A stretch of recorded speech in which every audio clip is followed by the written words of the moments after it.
Hey Gym Nation, it's that time again. Time for the JimTWOW Hour, episode 2B, 2T, the oldest anarchy mini TWOW in TWOW Central. I know you guys have been waiting a while, so I'll make my initial pregame interview brief with only two things written on the cue card today. First, if you guys aren't aware, there's a playlist on my channel now. There's been a playlist on my channel with the JimTWOW soundtrack for any of you viewers who've been thinking over and over, this JimTWOW episode's weak as hell, but at least I can disassociate for a few minutes with these bitchin' background tunes. Wish I knew exactly they were though, so I could add them to my playlist. The link is in the description if you find yourself having this mentality. Secondly, let's plan for the future a little with your suggestions in the dedicated Discord channel.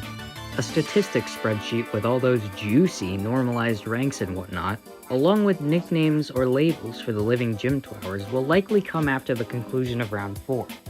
I feel by that point we'll know enough about our surviving population to generalize them through special titles and reasonably predict how they'll fare in future rounds. The one exception to the nicknames, however, is Topat, since I already gave him a title in the Discord suggestions channel before I decided to address this here.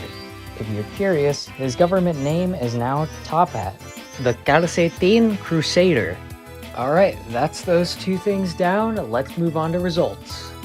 I'm just gonna talk about the statistics pre-results first. In case you forgot, from 2A, 25 of the 27 contestants remaining responded 28 times to the prompt, "How did the chicken cross the road?" And thus, 13 voters cast 27 votes, leaving us an average VPR of 12.75. It went down slightly, but that's to be expected with the eliminated contestants having ample time to leave before the server and stop watching before round 2 began. And with voting happening notoriously long after the deadline for response collection ended, neither the prompt nor responses were fresh in anyone's mind anymore. But it's whatever, we make do here in JimTWOW. Alright, that's it from me before results time! Let's do this! This go around, the winner won with a score of 80.20%, which is lower than Koopa472's winning score in round 1, but it's more than likely from smaller sample size and the same reasons I mentioned for the decrease in active voting. But who ended up holding this heavenly average percentile? Was it you? Do you yourself and thee alone represent the top 4% of round 2 JimTWOWers? Well, the answer to that question is yes, if your username is Enthuse, with their 10-word musing of, "The crossing guard didn't notice the suspiciously tall, squawking trenchcoat." Congrats, Enthuse, you're JimTWOW's second round victor. Enjoy the feeling while it lasts though. Soon we'll have so many it won't be as special anymore.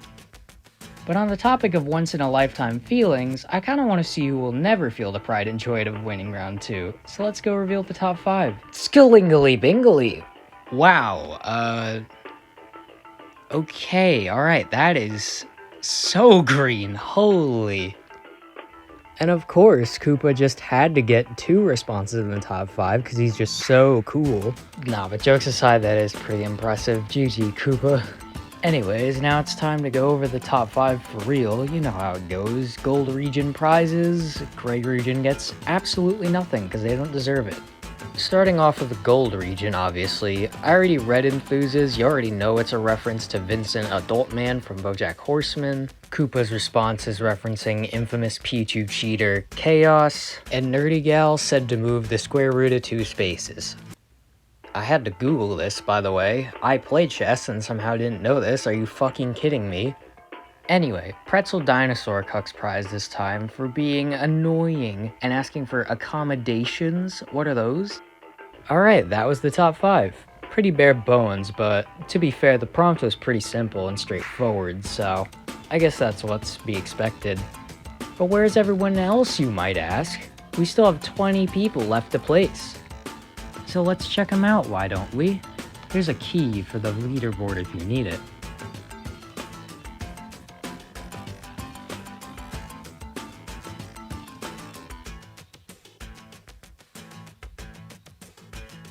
As of now, 14 contestants have been declared safe, but 11 have not. They will enter the danger zone. Ooh, spooky. Alright, welcome to the danger zone, U11. I'm not gonna describe what this is again, you should know the deal. This is episode 2. If your box isn't green, you'll probably scream. Alright, you ready? Let's do this!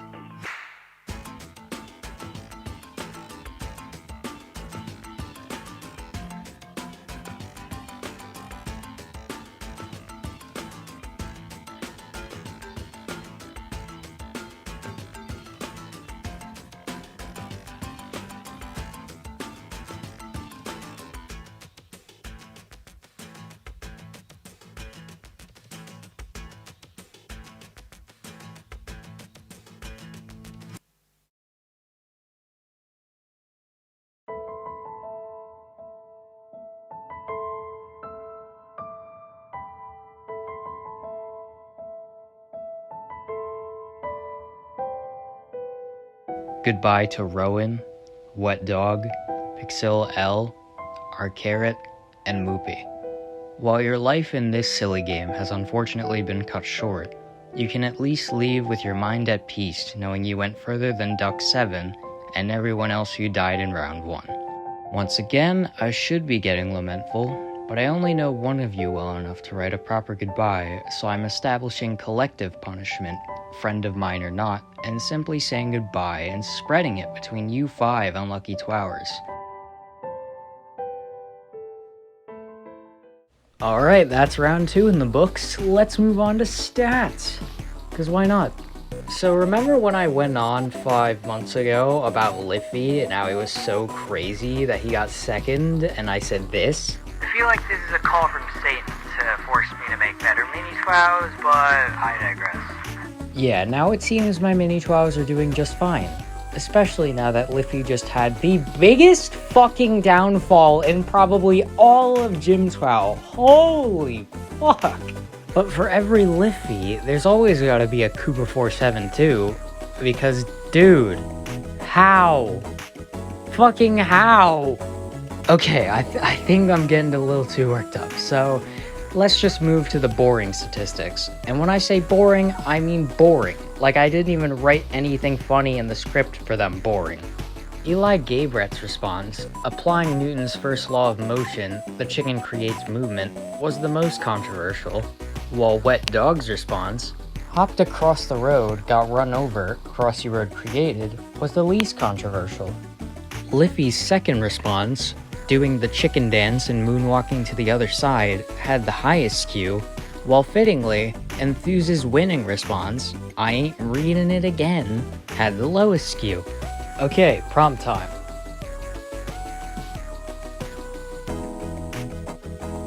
This one's gonna be the first story-based prompt of the season, which also happens to feature a nerdy gal and her partner Dawn. I'm so sorry, guys. Alright, ready? Here we go. You and your partner are so in love, to the point where it's genuinely a little concerning. The Parries are always together in public, constantly going to the mall, vacationing to different parts of the world, and especially swapping lipsticks whenever possible. It's clearly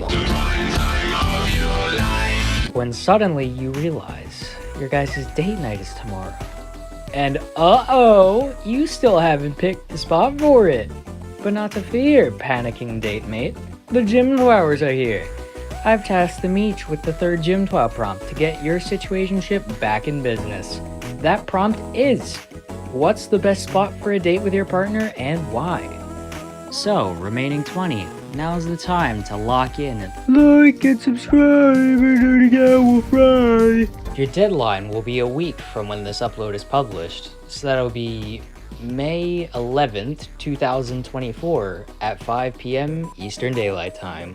Don't pull a rampage and not respond though, or you'll really hurt my feelings. And I especially better not see any of that from you 3.